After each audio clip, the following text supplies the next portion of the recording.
Hello everyone. हमने मनोविज्ञान की निशुल्क कक्षाएं यूट्यूब पर प्रारंभ कर रखी हैं। उन्हीं के अंतर्गत हमने लास्ट क्लास में पावलोव की क्लास पढ़ी थी।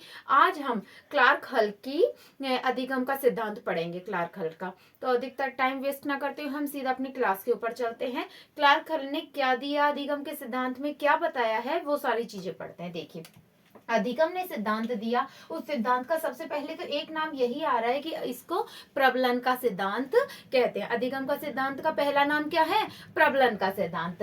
कि इसके प्रतिपादक कौन है? प्रबलन के सिद्धांत के प्रतिपादक है सीएल हल या क्लार्क हल। कब दिया इन्होंने? इन्होंने 1915 में दिया। कहाँ दिया?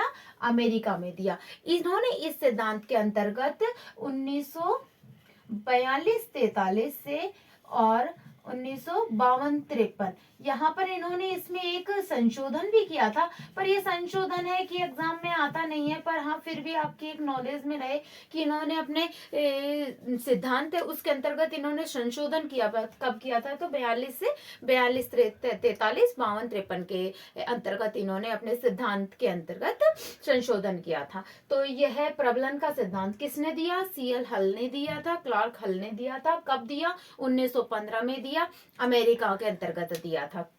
संशोधन मैंने आपको बता दिया। अभी तक आपका पूरा एग्जाम की हम समरी देखें तो कम लगभग 22-23 क्वेश्चन के आसपास इस टॉपिक में से आए हैं, प्रश्न अभी तक आए हैं। और उनमें से यदि आप 22 में से भी आप समरी लें तो 20 प्रश्न ऐसे हैं जो सिर्फ इसके उपनाम पर ही आए हैं। तो आप ये समझ सकते हैं कि यह स्लाइड हमारे एक पूरे प्रश्न को बना देती है। इसके यदि आप इसका मैं आगे आपको सिद्धांत बताऊंगी कि इस सिद्धांत के अंतर्गत क्या है, क्या सारी चीजें। पर इस सिद्धांत का सबसे पहले आप अगर याद करते हैं, इसका प्रतिपादक कौन है, इसके उपनाम, इनको आप जरूर से जरूर याद करिए। अब इसके उपनाम कौन कौन से हैं मैं वह आपको बताती हूँ। कौन कौन सा है? हाँ, इनकी एक पुस्तक का नाम और देख लीजिए। इनकी पुस्तक का नाम है व्यवहार के सिद्धांत। सबसे मेन अगर इस सिद्धांत में यदि आपसे पूछे कि हम कहें कि कहाँ से प्रश्न बनते हैं, क्योंकि पूरा चीज पढ़ने से मेन है आप की पॉइंट को पकड़िए कि हमारे कहाँ से प्रश्न बनते हैं, हमें वो चीज देखनी है। तो कहाँ से बनते हैं? इस वाले में इसमें इसके नाम से प्रश्न बनते हैं। कौन कौन से हैं इसके उपनाम? क्रमबद्ध व्यवहार का सिद्धांत, प्रणालीबद्ध व्यवहार का सिद्धांत, गणितीय निगमन का सिद्धांत, आवश्यकता प्रबलन का सिद्धांत, सबलीकरण का सिद्धांत, चालक न्यूनता का सिद्धांत और प्रेरणा प्रबलन का सिद्धांत। बहुत सारे नाम हैं इसके। जैविकीय सिद्धांत, जैविकीय सिद्धांत। अगला है आत्म संशोधन सिद्धांत। अब यह सारे पहले तो आप नियम को, इसके नियम के जो उपनाम है आप इनको समझिए।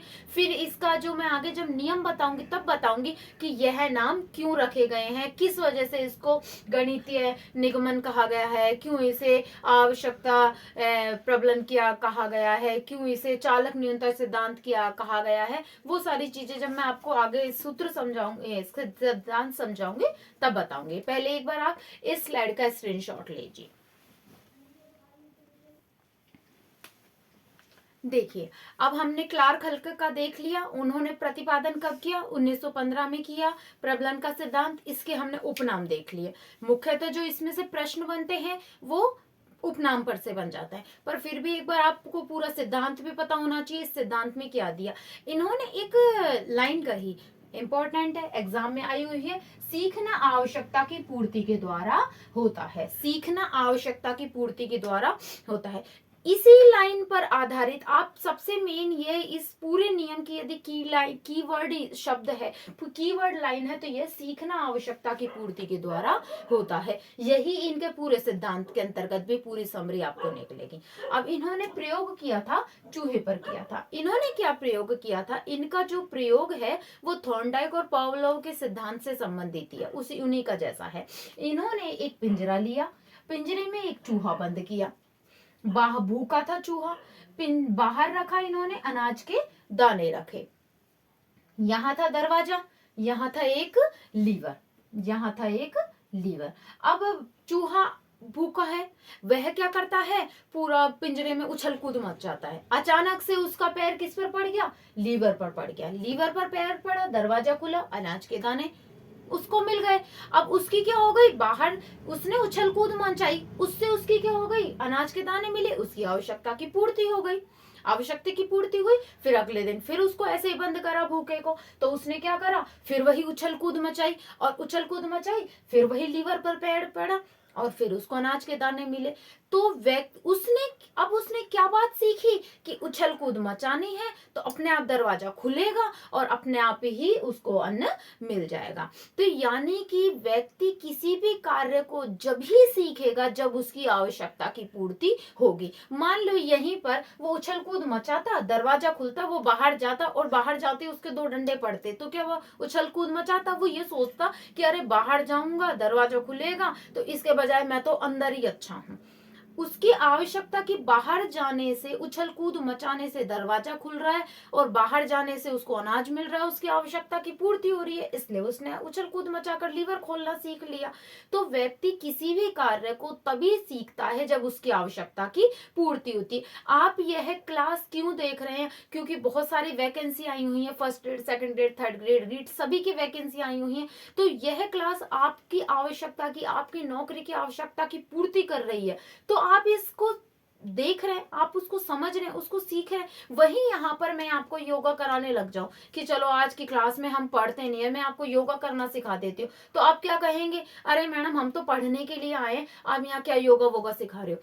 वह कार्य आपकी जब आवश्यकता की पूर्ति नहीं कर रहा तो आप उस काम को सीखना चाहेंगे। यही मैं आपको बीच क्लास में पेंटिंग बनाना सिखाऊं तो आप क्या सीखेंगे, आप क्या कहेंगे कि ये हमारी आवश्यकता है ही नहीं, हमारी आवश्यकता तो नौकरी पाना है, किसी टॉपिक को समझना है, तभी तो आप ये क्लास देख रहे हैं। तो व्यक्ति किसी भी काम को तभी सीखेगा जब उसकी आवश्यकता की पूर्ति होगी। एक लड़की है, उसको शादी से पहले माँ बहुत कह रही है भाई खाना बनाना सीख ले, ये बनाना सीख ले, नहीं सीख रही है। शादी के बाद जब उसे आवश्यकता पड़ी तो वह अपने आप उस कार्य को सीख गई है। तो उसने कब सीखा, जब उस काम से उसकी आवश्यकता की पूर्ति हुई। एक बालक है, उसे कोई खिलौना चाहिए, तो उसने रोना पीटना चालू करा और माता पिता ने क्या करा, अरे भाई रो मत, उसको खिलौना दिला दिया। ठीक है, अब उसने क्या चीज सीखी कि रोऊंगा तो मेरे को खिलौना मिल जाएगा। उसने ये चीज सीख ली, उसकी आवश्यकता की पूर्ति कैसे हो रही है, रोने से। तो अगली बार उसे फिर कोई चीज चाहिएगी तो वो फिर वही रोना और रोने का नाटक करेगा कि रोऊंगा और थोड़ा जमीन में लोटे पलोटे मारूंगा तो मम्मी पापा मेरी आवश्यकता की पूर्ति कर देंगे। यानी कि व्यक्ति किसी भी व्यवहार को तभी सीखता है जब जो व्यवहार उसकी आवश्यकता की पूर्ति करता है। तो यही एक लाइन इनके पूरे सिद्धांत का आधार है कि चूहे ने लीवर को खोलना कब सीखा, जब उसे अनाज के दाने मिले, उसकी आवश्यकता की पूर्ति हुई। अगर यहीं इसको 2 डंडे पड़ते तो क्या वो लीवर खोलना सीखता, वो नहीं सीखता। तो व्यक्ति, बालक ने कब रोना पीटना सीखा कि जब उसकी आवश्यकता की पूर्ति होती है। यानी कि इस पूरे नियम का आधार यही लाइन है, सीखना आवश्यकता की पूर्ति है। व्यक्ति किसी भी कार्य को तभी सीखेगा यदि वह कार्य उसकी आवश्यकता की पूर्ति करेगा। यह इनका पूरा नियम है। जो हमने सीखे थे कि इनको आवश्यकता प्रबलन का सिद्धांत, पुनर्बलन का सिद्धांत यहाँ पर आता है, इसको पुनर्बलन मिलेगा। यहाँ आता है इसकी आवश्यकता की पूर्ति होती है। इन्हीं कारणों से इनका प्रबलन का सिद्धांत, आवश्यकता न्यूनता का सिद्धांत, ये सारे इनका नियम को नाम दिया गया है। फिर आगे इनके द्वारा जो इनके नियम, इन्होंने 17 नियम और 133 प्रमेय दिए हैं, 133 प्रमेय दिए हैं। इसीलिए इनके सिद्धांत को गणितीय संख्या का सिद्धांत भी कहा जाता है। इन्होंने जो सूत्र दिया है वो कौन सा सूत्र दिया है, SOR का सूत्र भी दिया है। वैसे यह सूत्र किसके द्वारा दिया गया था, वुडवर्थ के द्वारा दिया गया था, पर इन्होंने इस सिद्धांत में प्रयोग इनके द्वारा, क्लार्क हल्के के द्वारा सर्वप्रथम किया गया। दिया तो किसने था, वुडवर्थ ने दिया था, पर प्रयोग किसने किया, क्लार्क हल ने किया। इन्होंने एक और दिया है B = DH, ये वैसे तो बहुत, आप यदि गहराई में पढ़ना चाहते हैं तो ये नियम है, वरना आपको यदि मेन चीज समझनी है तो आप क्या करेंगे कि प्रबलन का सिद्धांत किसके द्वारा दिया गया, क्लार्क हल के द्वारा दिया गया, 1915 में दिया गया। इसके सारे उपनाम देख लीजिए, और थोड़ा बहुत यदि आपको इसका नियम समझना है कि अंदर क्या है, बस ये इस सिद्धांत का सबसे मेन चीज है। क्या है? बी यानी व्यवहार, डी यानी चालक, और आदत। यह यदि आपको गहराई में यदि पढ़ना है तो ये इस सिद्धांत का पूरा अभी तक का ये क्लार्क हल का हमारा सिद्धांत होता है। बस अभी मैं आपको नेक्स्ट स्लाइड में इसका शैक्षिक महत्व और बता देती हूँ। ठीक